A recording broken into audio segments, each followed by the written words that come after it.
Want to shop Walmart Black Friday deals first? Walmart Plus members get early access to our hottest deals. Join now and get 50% off a 1-year annual membership. Shop Black Friday deals first with Walmart Plus. See terms at walmartplus.com. For over 50 years, Burlington's legacy has been great deals on coats for all weather conditions. So before you're caught unprepared for the winter weather, head to Burlington for name brands, quality items, and surprising fits for every family member. Stock up on coats, sweaters, and accessories before the cold hits, so you can finally stop avoiding the elements and start living comfortably. Warm up at your nearest Burlington location less than 1 mile away. Burlington. Deals, brands, wow. When you share your food, you share your heart. So what's on your table this holiday season? Save on your festive feast at Kroger with delicious deals on all the holiday classics. Or wow the crowd with something new, like a quinoa stuffed butternut squash. It's sure to add a pop of color to your spread. How about a sweet potato casserole with a crunchy oat streusel topping, made with care for the sweet tooth and the savory tooth? With Kroger, fill your table with love and watch as your guests' hearts get as full as their bellies. Kroger, fresh for everyone. This episode is brought to you by Allstate. Some people just know they could save hundreds on car insurance by checking Allstate first. Like you know to check the date of the big game first before you accidentally buy tickets on your 20th wedding anniversary and have to spend the next 20 years of your marriage making up for it. Yeah, checking first is smart. So check Allstate first for a quote that could save you hundreds. You're in good hands with Allstate. Savings vary. Terms apply. Allstate Fire and Casualty Insurance Company and Affiliates. Northbrook, Illinois. What's up, everybody, and welcome to our 6th consecutive Victory Green Hour as the first place Philadelphia Eagles defeat the second place Washington Commanders 26-18. And while the score was only a one-score game, I think it was safe to say the Eagles dominated Washington. I'm your host, LJ Harrell, and as always, I am joined by my co-host, Connor Donald. Connor, these Victory Green Hours are just stacking up, and I can't complain about it. No, I mean, it feels like the complete opposite of last year. I remember when we hit that bad stretch, it was such a depressing show to go back over and over and over again and talk about loss after loss. And now to be able to talk about win after win after the season started in a similar fashion to how it ended last year. I mean, this was a dominant victory. This was, we continued and constantly emphasized the importance of this game on the show last Wednesday. It's been quite a while since we recorded. And they stepped up in the biggest spotlight that they could, and they won against the team, all the question marks of, can the Eagles beat good teams? And now, of course, now the conversation flips to, we really just need to see the Eagles and Lions now, because everyone's like, oh, the Eagles are going to, they beat the Commanders. It's just the Commanders. Typical media reaction to the Eagles winning a game that everyone questioned, could they win? And it being such a big prove-it game, and they absolutely proved it. Yeah, they definitely proved it. There was a lot of people saying that go up against a good offense because they were going up against they beat the Giants, the Browns, the Jaguars. They were beating a bunch of direct. And as you mentioned, now it's like, Jaden Daniels is hurt and this, that, and the third. But obviously, before we jump into the game, as always, follow us on Twitter at Kelly Green Hour. Follow Connor on Twitter at Connor10. Follow me on Twitter at LJHerrell54. And follow the Eagles Pinpool Network on Twitter, YouTube, Facebook, Twitch, wherever you get your podcasts from, at Eagles Pinpool Network. And then if you're joining us live, let us know your thoughts in the comments, who your player of the game was. I think it's safe to say who the player of the game was, and your thoughts going forward. Again, 6-game winning streak. The Rams on Sunday Night Football this week, which we will discuss on Friday, I think, this week. But I think it's safe to say, Connor, the Eagles are at worst the second best team in the NFC. The way the Lions look right now, the Lions are playing well. The Lions do have some tough games coming up. They still have their division games: Minnesota, Green Bay. They have the Niners, they have the Bills. So there's a couple games that the Eagles need the Lions to lose. The Lions are a game ahead of the Eagles right now. You need them to lose a couple of games. The Eagles aren't going to win out. Like let's be honest, the Eagles aren't going 15-2. They're going to go 13-4, probably 12. They're going to lose a game here and a game there. They got a couple tough games. The Rams, the Ravens, the Steelers, the Commanders again. Excuse me. So, it's not going to be easy for the Eagles. They're making things. They're making things look well. And the one thing I noticed about this team, Connor, they're having fun again. Remember 2022? They had a lot of fun, when they were, winning games. Last year, there was that report that came out. It just felt like every win was pulling teeth, and they just weren't excited. They didn't enjoy it. They are enjoying it this year. After the win, they got, AJ Brown brought out a cake for Smitty for his birthday. If you remember that San Francisco game last year when San Francisco came out on the field and they ran up, they ran through the Eagles' defensive, huddle or whatever it was, and nobody did anything. Well, there was a play in the game where I think it was either Biotish or Cosme, whoever, was going to push somebody, and Milton Williams, and there were 3 or 4 different Eagles that pushed back. This team loves each other. They love playing for each other, and they're not going to take crap from anybody. They're going to be physical, and if you're going to try to punch them in the mouth, they're going to come right back and punch you even harder in the mouth. Yeah, I mean, it's definitely been impressive to watch this streak and how right out of the bye, how this defense has looked. Brett Eclipse says, I don't think an Eagles defense has had this much energy since 2017 when they were doing the electric slide.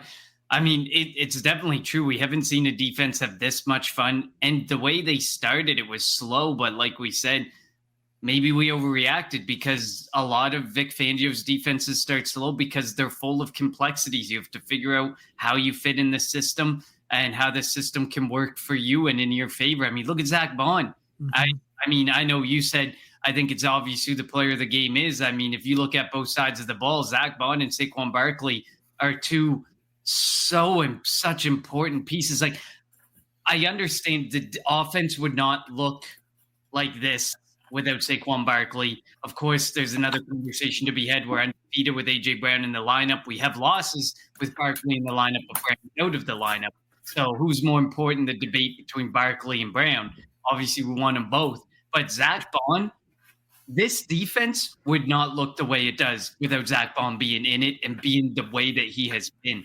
I think he's definitely – as the season rolls on, you could definitely have a debate about who's the MVP of this team for this season because it's been huge. Both of them have played such pivotal roles, and I think if you did a vote, I think Saquon Barkley would win out kind of overwhelmingly in a poll, but just because offense beats out defense when it comes to, key players, MVPs, you're never going to see an MVP come on the defensive side of the ball.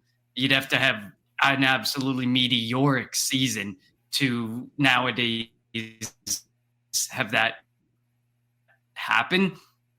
But this team is definitely having fun. This is looking good.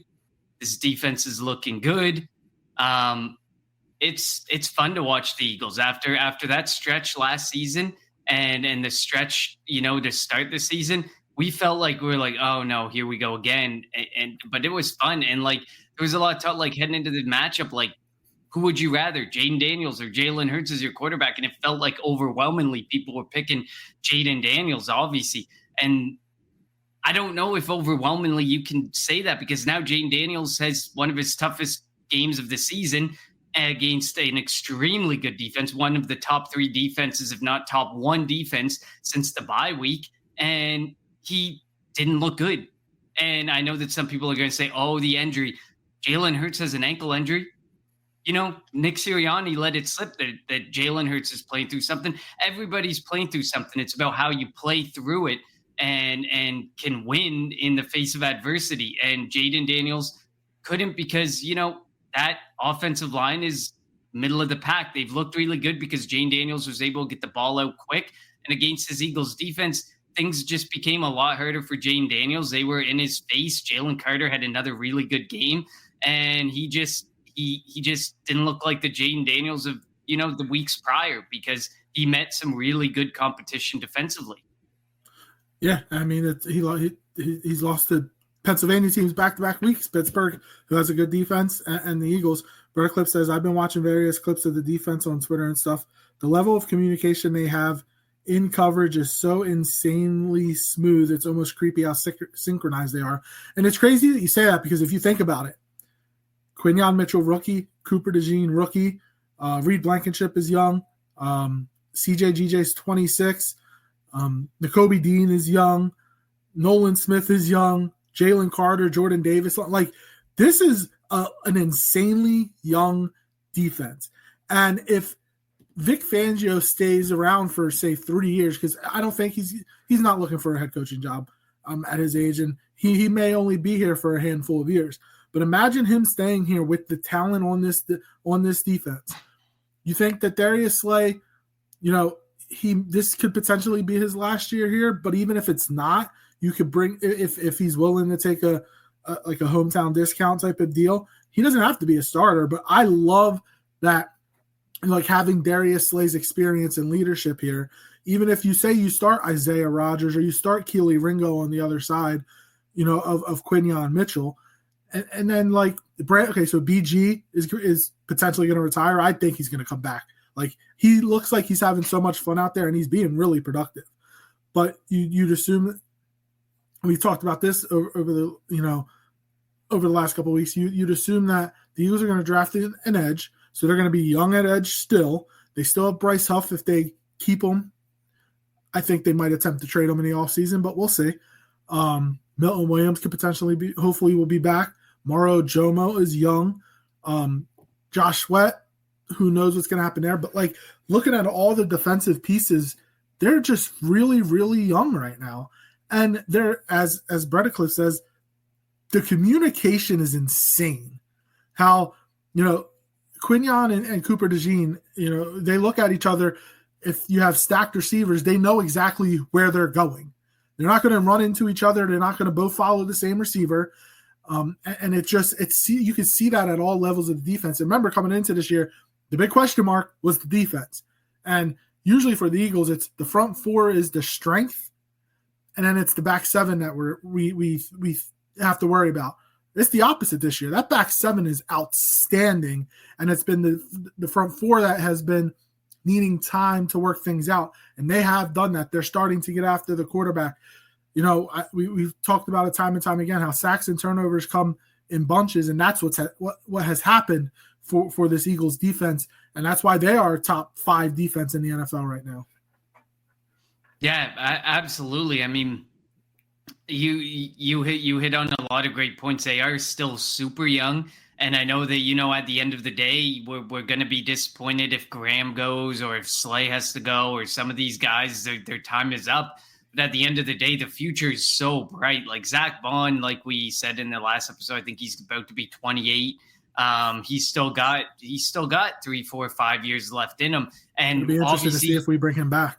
Yeah, and now, of course, the conversation becomes is how are we going to bring him back? Maybe because if he double dips at the edge position during the draft, maybe he will actually spend money on a guy like Zach Baun in the linebacker position because he realizes how pivotal Zach Baun was. And I mean, if Vic Fangio was going to have any say, I can almost guarantee Baun will be back because Vic Fangio will say, if you saw the same thing I saw, Howie, you got to pay this man.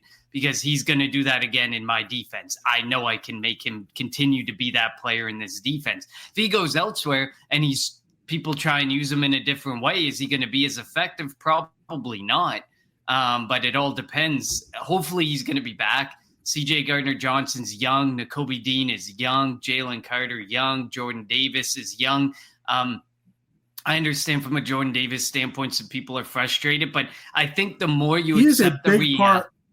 He is a big part, though, of the defense against the run. Yeah, that was exactly what I was going to say. Yeah, he doesn't play. He's not on the field a lot, and he's not given the sacks, but he's not really brought in here for sacks. You saw it on a couple of plays against Washington. That one series where Washington had a 2nd and short, 3rd and short, and then they went for it on 4th down in the 3rd quarter, I think, or 4th quarter, and he stonewalled the center and guard. They tried to double team him and it didn't work. And the running back ran right in the back of them and they were able to stop him short. Like, he is doing what he is supposed to do. Do we want him to play more? Do we want him you want to see sacks? Sure. But that's not his game. He's doing exactly what he's was brought here to do. Exactly. And I think, and that's what I was going to say, like if you're willing to just accept he's not a pass rusher and his role is going to be purely a run stopper, you will realize that his game is important and he does do a great job. I mean, look at the breakdown. He played 26 snaps on Thursday night, 15 of them in run defense, 11 in pass rush situations. Moro Ojomo played 20 snaps, which is close on par with Jordan Davis, 2 against a run, 18 in pass rush situations.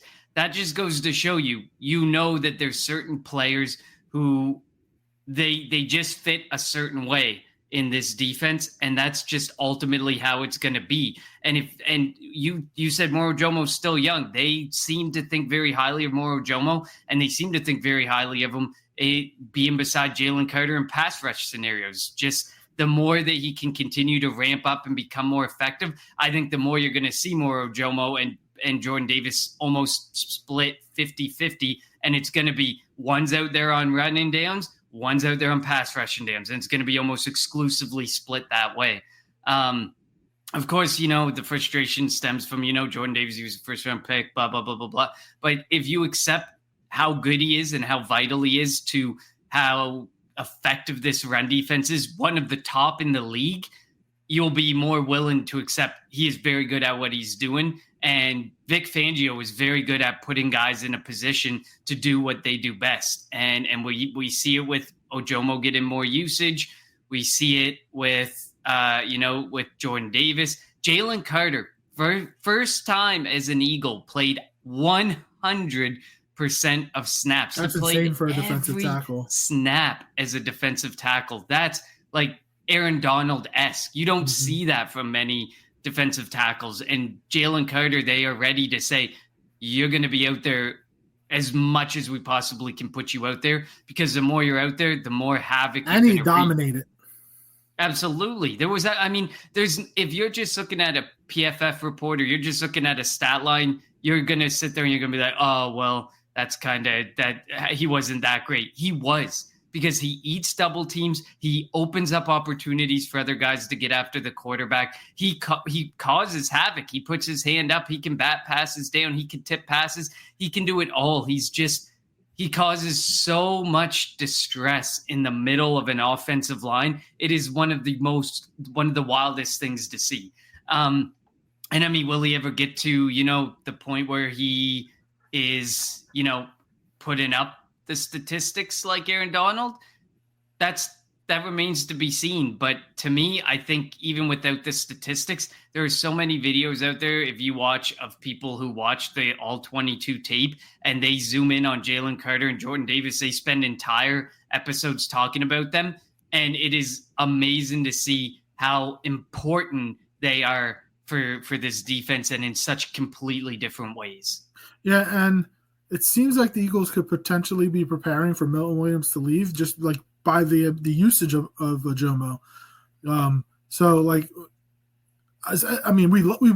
would want Milton Williams to come back, obviously, but there's potential that he could go out there and get a payday, and you couldn't blame him for leaving and going elsewhere if that were to happen.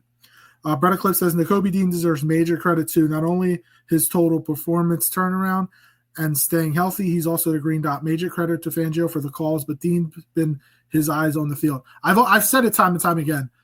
Dean is so good coming downfield, but he has the interception that he had against Jacksonville. He's been a little bit better in coverage than he started out with. So you're right. If he can stay healthy, this is the guy that was projected to be a first round pick. And the Eagles got him in the third round, and everybody was hype about it. If he can continue this, the sky's the limit for him in this defense. And Baun and him both talk about how having, Carter, Davis, Ojomo in front of them allows them to roam the field, because the offensive line, you want to double team and then get to a backer. It's hard to do that when you have those two dominant forces at the defensive tackle position. Yeah, absolutely. Nakobe Dean does deserve a ton of credit, and especially from the health standpoint. He's been on the injury report a couple times, but it hasn't really affected his game. It hasn't caused him to miss any games. that alone is a massive turnaround in itself, because we thought Nakobe Dean was going to be like, the next Avonte Maddox, just made of glass, missing multiple games every year. But if he can continue to stay healthy and be as effective as he has been this year, he's definitely like that should have been first round pick that ended up falling. And I mean, you can see reasons why he fell. I get it. But you can also see reasons why he probably shouldn't have been left to fall to the Philadelphia Eagles like he did, which is really, really impressive in its own. Nolan Smith's starting to come around as well. He played 33 snaps. He's seen a lot more snaps since, it seems like they're kind of giving up a bit on Bryce Huff. Nolan Smith is seeing a lot more time out there. He had a sack. He had a pressure. He had a couple tackles as well, a couple of stops. He's doing really good. He's really effective against the run. He's not going to constantly get after the quarterback. He's that undersized outside linebacker. And do we wish we had went a different direction at the end of that first round? I would say I still wish we did, but Nolan Smith is coming into his own in this defense. And I think that's what makes a guy like, Josh Sweat or a possible Bryce Huff deal in the offseason, makes those things actual options if you can trust Nolan Smith. But trusting him, only 50% of the time, there's definitely more work that's going to need to be done at the edge position this offseason. And I'm sure we're going to see it. We know we're going to see it from Howie. He's probably going to invest pretty deeply in the position in the draft for sure. And then, otherwise, like Kenyon Mitchell, it continues. We still Terry McLaurin had one to catch. Get that interception, but Terry McLaurin on 20 routes run against him, no targets, which means no receptions, no yards, no touchdowns. And I know I see some Commanders fans out there who are pretty spiteful, and they got they're pointing out, in videos, look at the guy safety helping out over top. There's a safety helping out over top of almost every single top wide receiver in the league. That doesn't mean that the cornerback is doing nothing or that the cornerback is ineffective. I think I saw the stat on Twitter today that it's like of cornerbacks with at least 320 snaps this season, he's the only one that hasn't allowed a touchdown. Like that stat is wild, because I think I can't remember the number of players, but I think it was close to like 100 cornerbacks that have played over 320 or 300 snaps. And he's the only one that hasn't allowed a touchdown. That just goes to show, like, there's no, and it's a shame because there's no stat out there that will quantify for people how important and how good Kenyon Mitchell is by the fact that they won't even throw his direction. He went up, he was up against Terry McLaurin on 20 routes or 20 pass plays, and his one catch was on the other side. It was against Slay. It's just crazy. How fluid he is. Just his like he doesn't. I'm not saying like his technique is good. He doesn't have the perfect technique, but he has such great like. I don't even know how to describe it. He just knows where to go. He runs routes for receivers, it seems like. And we'll talk about it more on Friday, but this is going to be a big test for him going up against Puka Nacua and Cooper Kupp, and that's what you like to see for him and Cooper DeJean. Again, Cooper DeJean had a pretty good game as well. Let's see, Brett Eclipse says they were so lost under Desai and Patricia, it's almost comical. Yeah, this defense looks night and day compared to last year. Howie's going to send Big Dom on a mission to kidnap and take Baun back if he tries to leave. That's funny. I am still intrigued, though. Like, this is a team. But we also said they don't like to pay running backs, and they did pay Saquon. So maybe Howie is changing his tune just a little bit, and it has to be for a special player. And right now, Zach Baun, like, he's not even making much money this year either. That's the crazy part. Like, that was a bargain, and he's playing at Defensive Player of the Year level right now. I think Carter's almost damn near as important as a guy like Lane, AJ, and Saquon. If you didn't have Jalen Carter in the middle of that defense, say for 1 week because of an injury, it would look so different. Because you almost can't go with a 3-4 look because the they just get smothered, the three up front. And then the outside rushers would have no chance of getting after the quarterback because the tackles could actually focus on being on the outside guys. Like I actually tend to agree with this. I mean, I don't know if I would go to there's the debate about, Saquon and AJ, who's more important, because, we haven't seen the team without Saquon. We have seen the team without AJ Brown. The team without AJ Brown has losses. The team without Lane Johnson has a significant amount of losses, a win percentage much lower. We haven't seen them without Jalen Carter, but I can almost promise that this defense would be far less effective without Jalen Carter. But we hope not to have to see it that way. But yeah. I think with AJ Brown in the lineup, I think today the game on Thursday made it 8-0. And then without him, I mean, we have how many losses on the year? We have 2 losses. So we're 0-2 without AJ Brown in the lineup this year. Well, we're 1-2 because he didn't play in the Saints game, and we won the Saints game.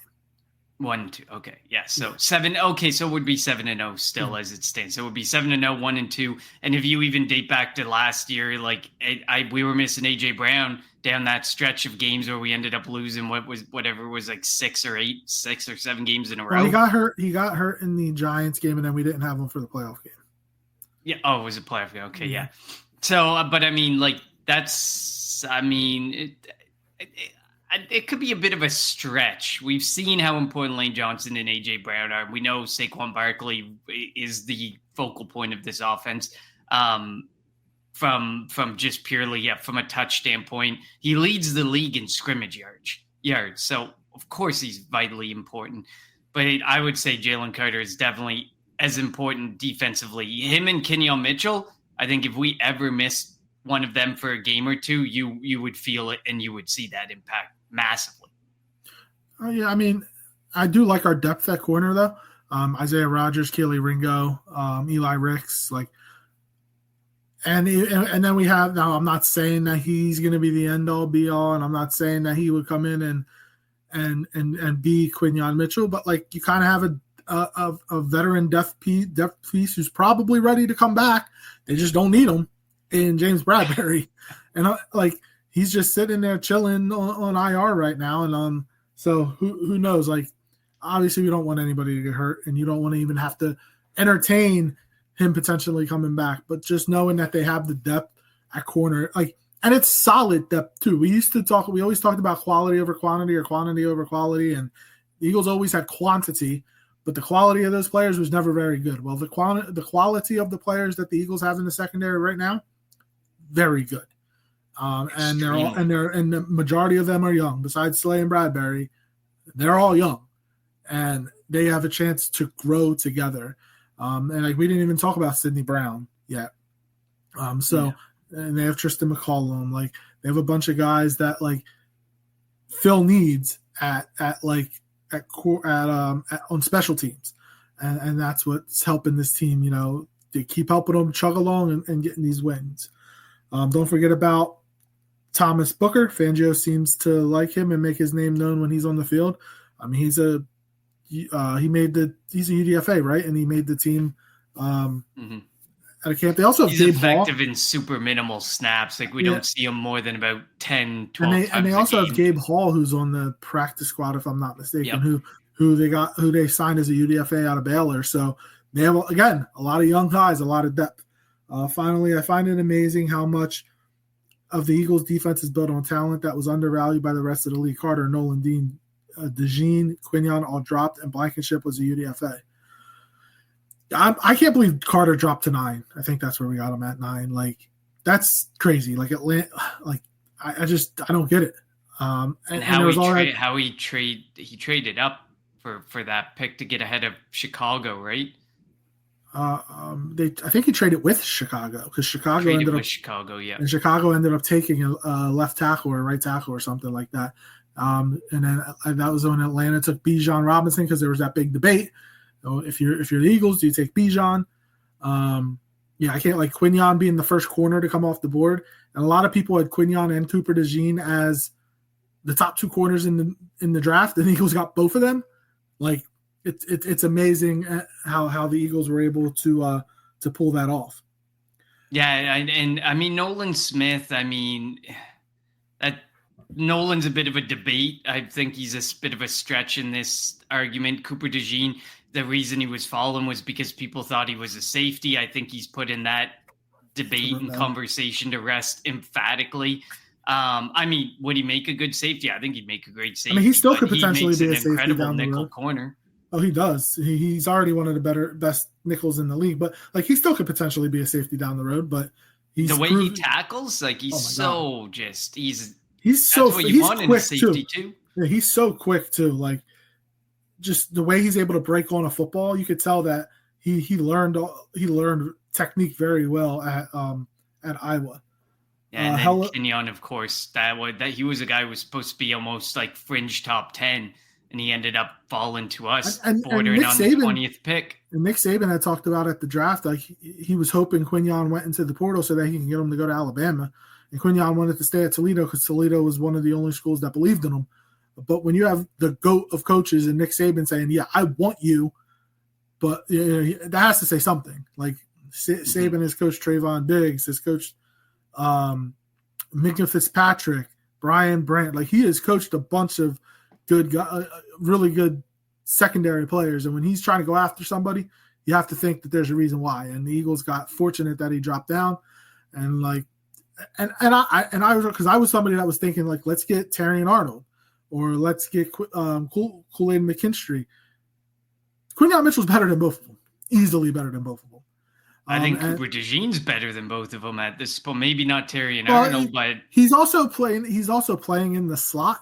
I don't know if he could. He probably could be an outside corner. I'll say that, but it'd be different, I guess you could say, as an outside corner. You have to be used a bit differently. I don't think you can use him like Kenyon Mitchell. I think you have to use his ability to be more aggressive up at the line, because he looks quick when he's moving around the middle of the field and in the short distance, but if you took him 20 yards downfield, is he still going to be as quick and effective? I don't know about that. Holophoner says, feels a lot better having Keely Ringo and Avonte Maddox as your backups instead of Zach McPherson and Eli Ricks. Well, Eli Ricks is still here. McPherson, they see something in him because he's McPherson, with every injury. Is with the Jaguars, if I'm not mistaken. Yeah, and with every player that comes back from injury, Eli Ricks continues to survive the cut. So they must see something, or think that if they had to cut him, they wouldn't get him back. It'll be interesting to see what happens when Britton Covey's ready to come back, and if they decide to bring him back. As good as Cooper DeJean is at returning punts, you don't want to have that risk of injury, because if he gets hurt and Avonte has to go out there and play nickel, I think we're screwed again. We saw 100% Avonte Maddox snaps, and it was highly unenjoyable for those first 4 weeks before the bye, when they finally rolled out Cooper DeJean. Yeah, and then he says that's depth versus depth, and I definitely agree with that. Like, you have the depth because you have a bunch of guys, but then you have the depth that are skilled, like actually talented players. And that's what the Eagles have right now. Let's jump to the offensive side of the ball. That Chicago is regretting that about the Jalen Carter pick. Probably. I would bet so, yes. And they probably regretting the Caleb Williams pick too. But we're not a Chicago. So the Bears stink. The Jets stink. I'm so glad the Jets stink, by the way, especially because it's Aaron Rodgers. I definitely missed swing and a miss on my preseason prediction on the Jets making the playoffs. I don't think they're getting there. Oh, you don't think? I mean, Green Bay is looking good. Green Bay is my NFC Super Bowl pick, so we'll see. I guess maybe I should have went chalk with the Detroit Lions. It's tough to say. It's going to be interesting to see how the rest of the season goes. I mean, I'm not ruling Philly out either, obviously, so. I had the Jets going 7-10, and that might be that's looking like a stretch. That might be a stretch at this point. But let's jump to the offensive side of the football. Saquon had himself a game, 199 yards of total offense, 146 yards rushing. He's the closer. Had 2 touchdowns in the fourth quarter, a 21-yarder and a 39-yarder, if I'm not mistaken. We always talk about this. You don't give up on the run. You're going to get 1 yard. You're going to get 2 yards. You're going to get 3 yards. And then, boom, Saquon can break one. And that's exactly what happened on Thursday against the Commanders. We talked about how Washington was not good against the run.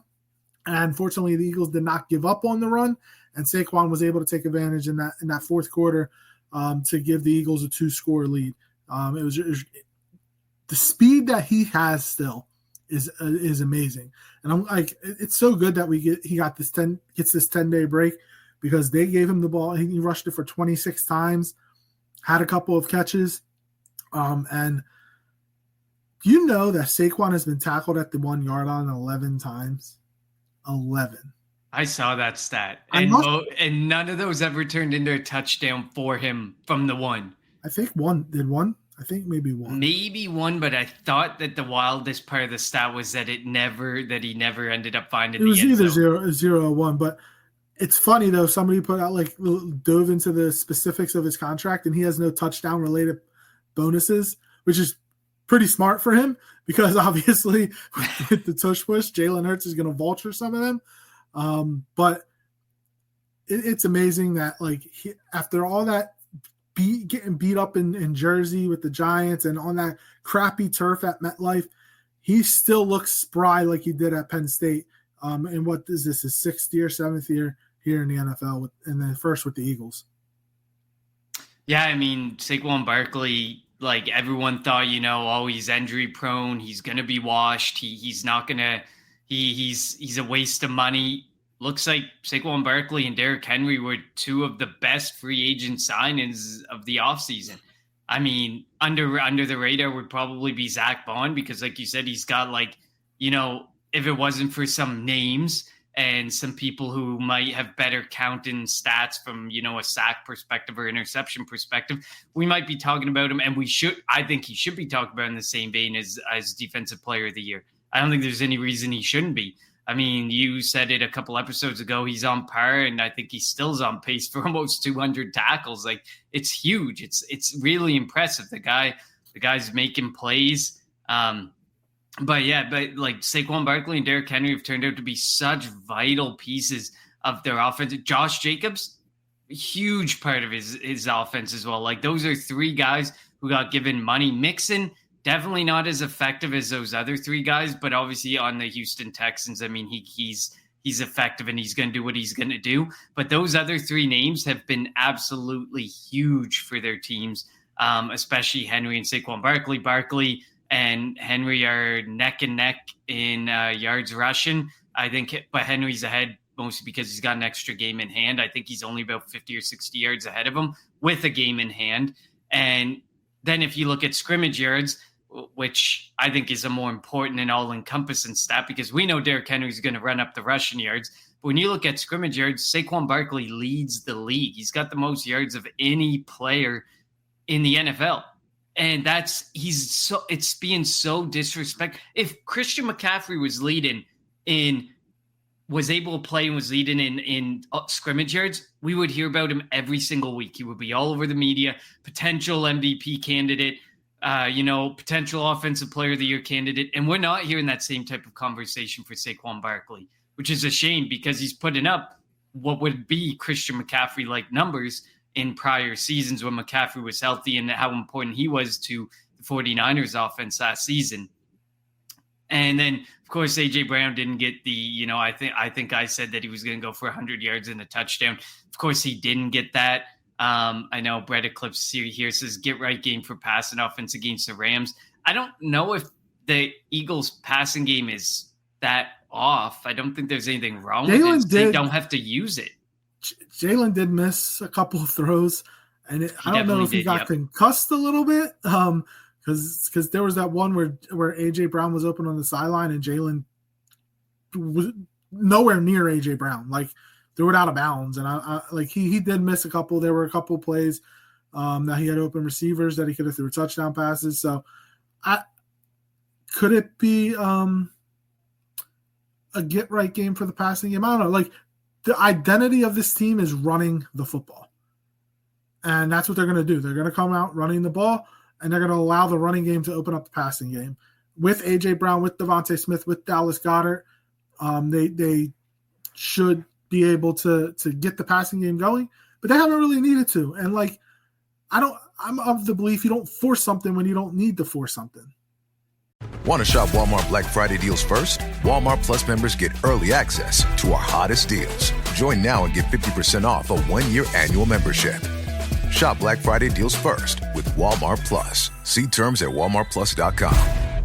For over 50 years, Burlington's legacy has been great deals on coats for all weather conditions. So before you're caught unprepared for the winter weather, head to Burlington for name brands, quality items, and surprising fits for every family member. Stock up on coats, sweaters, and accessories before the cold hits, so you can finally stop avoiding the elements and start living comfortably. Warm up at your nearest Burlington location less than 1 mile away. Burlington. Deals, brands, wow.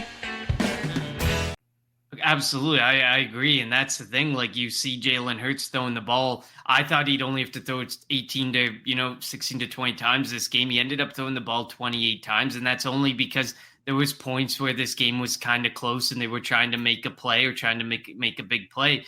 But if the offensive game was super effective, or if the rushing game was super effective from the beginning, I mean, I don't think we would have seen Jalen Hurts have to throw the football that much. But like you said, there was 1 yard here, 2 yards here, but they didn't give up. They kept running the football, and eventually they broke through. And they knew that, they would. And that's the reason why they continued to push it like that, was because you know this Commanders defense from a rushing standpoint is one of the bottom 5 in the whole league. You knew eventually they were going to cave and something was going to give and you were going to get what you needed out of it. And Saquon Barkley was able to get that. Even Kenneth Gainwell, 4 carries.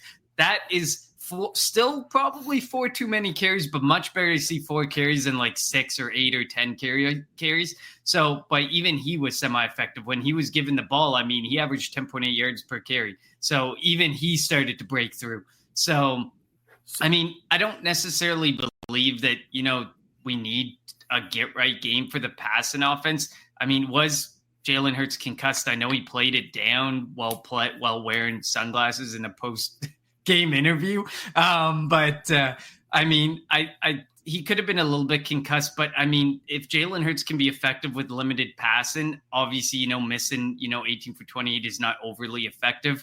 But he did what he needed to do. He only took a couple sacks. He didn't turn the ball over. So he was fairly effective as far as that goes. So I don't know. If we can continue to be as good as we are rushing the ball, I don't see that passing offense isn't right. I just don't think it needs to be used as much as people want to see it used. Yeah, you don't have to force it. Bradcliffe says, I find myself rooting against Lamar and Allen now. The media is starting to eat up the Saquon MVP narrative. Maybe there's a chance for him to be Philly's first. Honestly, and it's not right, and I'm not condoning this, but the MVP is a quarterback award. Let's be real. It's a quarterback's award. The offensive player of the year goes to running backs or receivers. If CMC didn't win the MVP last year, I don't think there's a chance for Saquon or Henry to win it this year.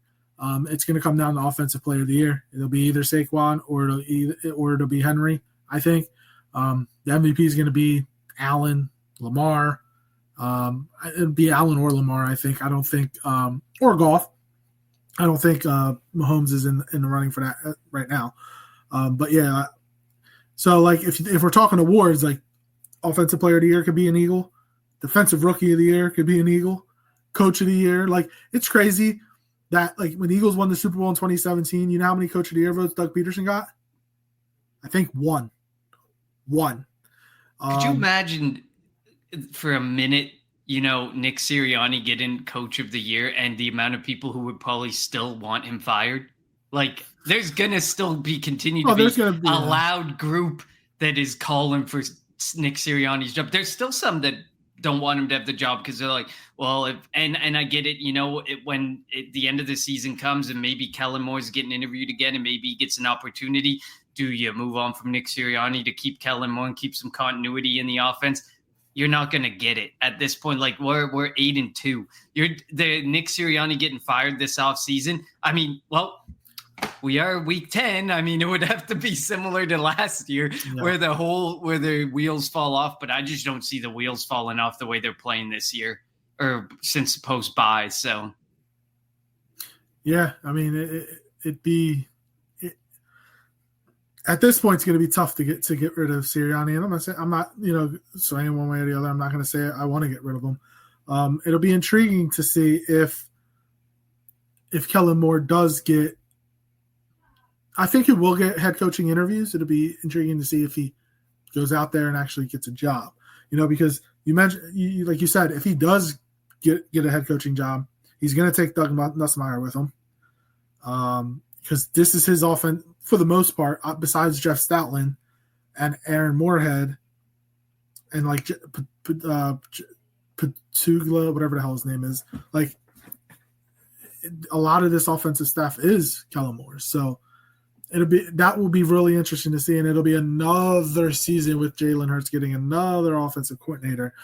That's why it's so important to have that continuity. I really think like we saw when he had the continuity with Shane Steichen from 2021 to 2022, and 2022 was his best year. He was just the runner-up for the MVP.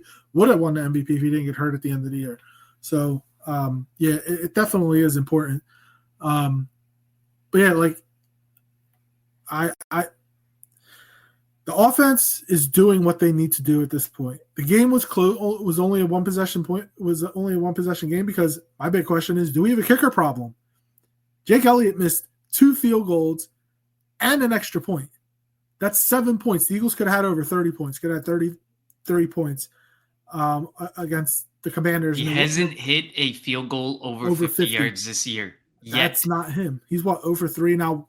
One with the 57-yarder. I think he's 0 for 4 after the 57-yard or 51-yarder that he missed on Thursday. So I'm hoping we'll see what happens in LA, but like it's hopeful that we don't have a kicker problem because Jake Elliott has been so clutch for the Eagles. But looking at games yesterday, besides Boswell, who went 6 for 6, Tucker missed a couple. Like there were a bunch of missed field goals. It looks like a lot more than the Eagles have a kicker problem. It was funny. Like somebody texted me and said, "Did the NFL change the kicking footballs? Could that be why?" Like you know how in baseball, like they juice the baseballs to get more home runs, and then they unjuice or whatever to bring them down. Like did the NFL change the kicking balls because there were a lot of missed kicks this week, and like. I'm not saying there were a couple block, like the Chicago Bears lost because of a blocked field goal. Like, was something just in the water this week for kickers that they, again, besides Boswell, that they weren't that clutch. Yeah, it's so hard to tell, because the NFL is never going to admit anything or say anything. But yeah, they're making it a lot harder for a kicker to be clutch, and I think we've seen more games lost because of kickers or situations involving kicking than won, which in prior years, there was so many more games we watched where they were won because of kickers and the clutch factor that kickers have. Red Eclipse says, I don't know, Connor. Nick Wright was calling Saquon's MVP pick. That's hilarious that but I mean, to be fair, Red Eclipse, the conversation has only flowed Saquon Barkley's way like this past week, the last 2 weeks, maybe at most. But for the longest time, it continued to be something's going to happen. He's going to get hurt. The wheels are going to fall. There was always this beating down of the positive narrative for Saquon Barkley. But it's funny that you mentioned Nick Wright and Emmanuel Acho, 2 guys who were completely against the signing of Saquon Barkley. Nick Wright said it was the worst move of the offseason. He was going to be useless. It wouldn't make a difference. And so it's hilarious that you mentioned those two, because at this point, you really can't take either of them very seriously. He is starting to get the attention of CMC, but just like I agree with what you said, LJ, if CMC didn't get it last year, I mean, would doing another 100 or 200 yards over CMC's numbers make it happen? Like, now, maybe if he didn't get tackled on the 1 yard line all those times and he turned those into being up to 15 or 20 touchdowns, maybe there's maybe we're talking something different. Looking at the odds, like you have a Sam Darnold that's ahead of Saquon Barkley. It just goes to show how it's such a quarterback award. That's why I said the most important player to their team is and that's why people force quarterback picks. That's why look, Anthony Richardson, Will Levis, Kenny Pickett. Look at the circumstance with quarterbacks. They are ultimately going to forever and always be considered the most important player on a team, and you have to get one and you have to get it right. And it is the most important position in sports. So you kind of hope that you luck into one. Like, did the Eagles luck into Jalen Hurts? They drafted him in the second round. They had Carson Wentz at the time, just gave him a big contract. And like with Carson Wentz kind of went straight downhill, they had Jalen, and Jalen played well. Redcliffe says, I don't think Kellen Moore gets a job unless we win a Super Bowl, to be honest. Too many better coordinators out there. Bill Belichick, Ben Johnson, Bobby Slowick, Mike Vrabel. Deion Sanders and Dan Lanning. So I'm intrigued by Deion. I don't know if Deion wants to deal with NFL players. We'll see. Ben Johnson. It doesn't seem like it, but I mean, maybe like if whoever drafts Shedeur Sanders, you are looking for a coach as well, and you're able to convince them, like, we know what you can do. We'll give you a whole bunch of money because we saw what you could do with Shedeur. I mean, that would be Jerry Jones. If he comes to the NFL, it would have to be with Shedeur Sanders. I don't think he comes not with Sanders. Yeah, like Dallas is going to be like a team to watch. They're going to fire Mike McCarthy. Obviously, he played in Dallas. I mean, Jerry Jones played Deion Sanders, but I mean, he's going to downplay everything at this point because he doesn't want to admit this season's a write-off. Yeah. But Ben Johnson, he may not even take a job this year. There's talk that like he can pick his job. He wants to obviously go to the right situation, and like he's got a great thing going in Detroit right now. Like what he has going with Goff and that offense putting up 35 points a game, he necessarily doesn't have to leave. Slowick kind of took a step back with the way that the Texans offense has been performing this year. Obviously, Bill Belichick, there's a lot of talk potentially ending up in the NFC East with Dallas or the Giants, maybe with Jacksonville, who knows? And Vrabel will be interesting. Like he's a good coach. He's a really good coach. It'd be interesting to see what type of staff he puts together. Dan Lanning, I don't know if he's gonna I don't know if he would want to leave Oregon. Like what he has going on there with the team. Like all you gotta do is, and now that you can pay players, or now that players can be paid, and like you can, it's like get them out the portal. It's like you're trading for them or picking them up in free agency. He's got a good thing going in college, so it will definitely be interesting to see. Yeah, I mean, Kellen Moore, we talked about it on the last episode. It almost seems like Eric Bieniemy, like him and Bieniemy, get multiple interviews every single offseason and never have been able to get the head coaching job. It just seems to – I agree with Brett Eclipse in regard to, like, if we win the Super Bowl, obviously we know Vic Fangio has ruled out head coaching again. He doesn't want to do it. But Kellen Moore, if we're able to win the Super Bowl and the offense continues to look the way it has or gets better, I mean, yeah, of course teams are going to look even closer to Kellen Moore. And like you said, Ben Johnson, it's almost like he doesn't want to go to a team and look bad. He wants to go into a situation where he can go in and win right away. And it just doesn't feel like he feels the need to leave Detroit. They're going to give him what he wants as long as he's willing to stay. But yeah, I agree with Brett Eclipse. I think Kellen Moore is going to get multiple job interviews, but is he actually going to get the job? He hasn't been able to crack it over the last, 3 or 4 off seasons where he's had multiple head coaching interviews. So it'll be interesting to see. But a Super Bowl would definitely put him at the top of behind probably Bill Belichick for most people, and probably Ben Johnson. But like a Super Bowl win would be huge for Kellen Moore's resume for sure.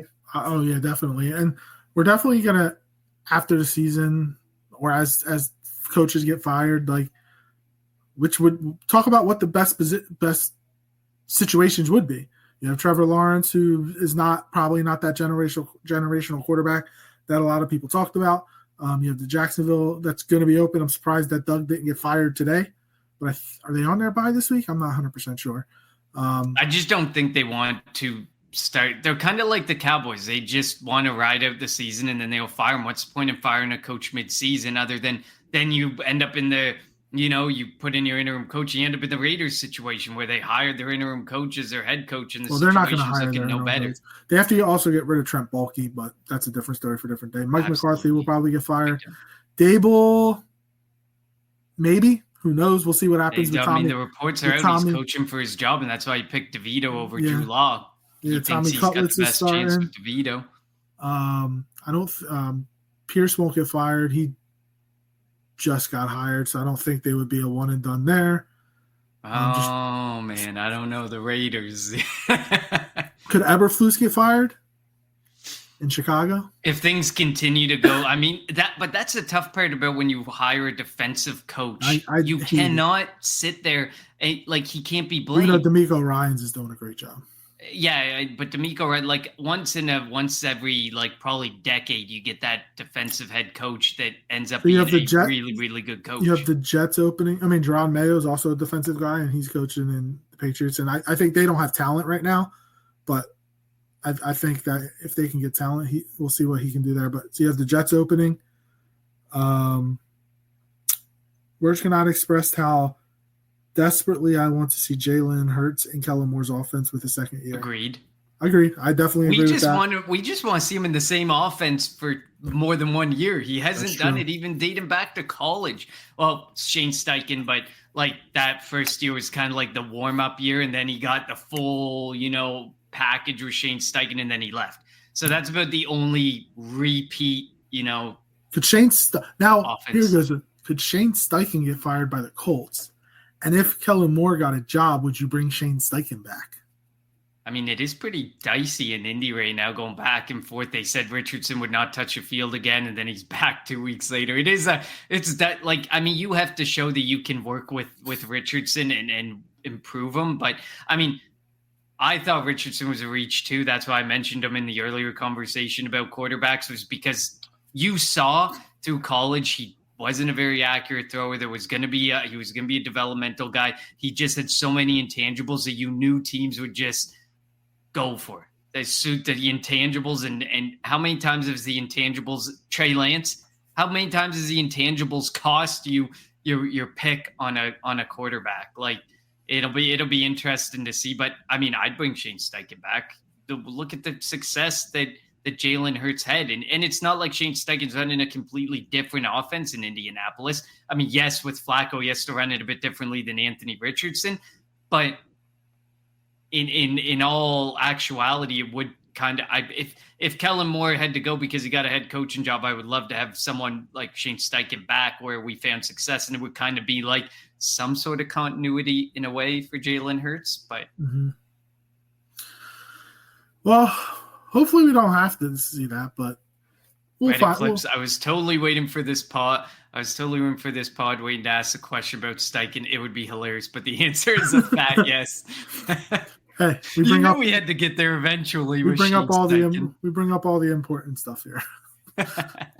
It's a discussion that we didn't want to really have right now, but it helps to have it at the end of the show. But so the Eagles are 8-2 right now, getting set to face the Los Angeles Rams on Sunday Night Football out in LA. The last time the Eagles have to get on a plane will be this weekend until potentially playoff time, potentially the NFC Championship game. Maybe they won't have to until potentially going to the Super Bowl in New Orleans, because their road games are in Washington, train trip, Baltimore, train trip. Then they have the Giants, the Cowboys, the Panthers, and the Steelers all at home. They have four of their last 7 games are at home, and 1 plane trip left. They have it. They have it kind of easy. If I'm not lying, if they can stay healthy and they can continue this stretch, potentially getting the number 1 seed is not out of the question.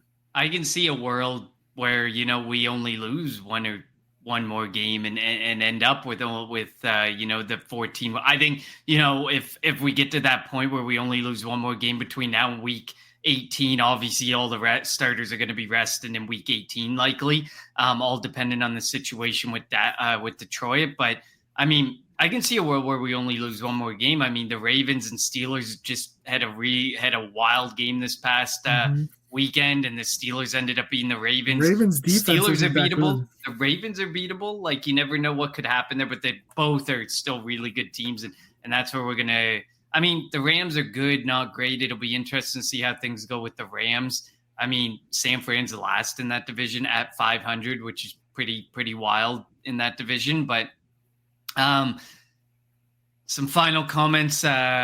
Heliophoner, I always want guys to get the bag, but I really hope both Baun and Kellen see the benefits of staying in a spot that plays to their strengths. We mentioned Baun earlier. It's just like Van Ginkel, except Van Ginkel went off, and they continue to use Van Ginkel the way that he was used in Miami. And it's all important. That's because of Brian Flores. Exactly, but it's all important if you're going to bring Baun on that you are able to use him the same way Vic Fangio's using him, or else you're going to get the special teamer that he was in prior seasons. Just don't let Jared Verse get sacks to ruin Kenyon's Defensive Rookie of the Year campaign. True. I mean, let's be serious. Kenyon has to get one interception. He has to make his case to be a Defensive Rookie of the Year. Being a shutdown corner isn't going to win it for you. Stafford's going to be slinging it too, so. It's a chance. It's a chance. Yes. Rams and Ravens will be the ultimate test for this defense if we do well on buying all into a Super Bowl run. I like you said at the beginning of this, it's like, let's fast forward to the Eagles-Lions. That's the one we want to see at the end of the day. That's the one everybody wants to see, because at the end of the day, okay, yes, we can start the Rams. I mean, they're going to be a test, but I don't know about the ultimate test. We can talk about AFC teams. We know that there's a handful of AFC teams that are going to be real tests. We know the Chiefs, the Ravens, the Steelers, arguably this year, the Chiefs. We know there's a handful, but we know at this point, it's the Lions and the Eagles. That's what people want to see, and who is the really top of the NFC. It'll be really interesting to see, but that's a game we all want to see. Hopefully we get to see it happen. It would be a damn shame if one of those teams gets upset early in the playoffs and we don't get that chance. But it'll be a very physical matchup. Two teams that like to run the football and have it. But I mean, we know the Lions are explosive and the Eagles can be explosive as well. Thank you all for tuning in to this 6th consecutive edition of the Victory Green Hour. As always, follow us on Twitter at Kelly Green Hour. Follow Connor on Twitter at Connor10. Follow me on Twitter at LJRL54. And follow the Eagles Pinpool Network on Twitter, Facebook, YouTube, Twitch, all the podcast platforms at Eagles Pinpool Network. And thank you all, for the comments in the comments and helping us get the conversation going. Made this hour go by really quick. We will be back on Friday to get you set for Sunday Night Football between the Eagles and the Los Angeles Rams. Thank you all for tuning in to the Kelly Green Hour.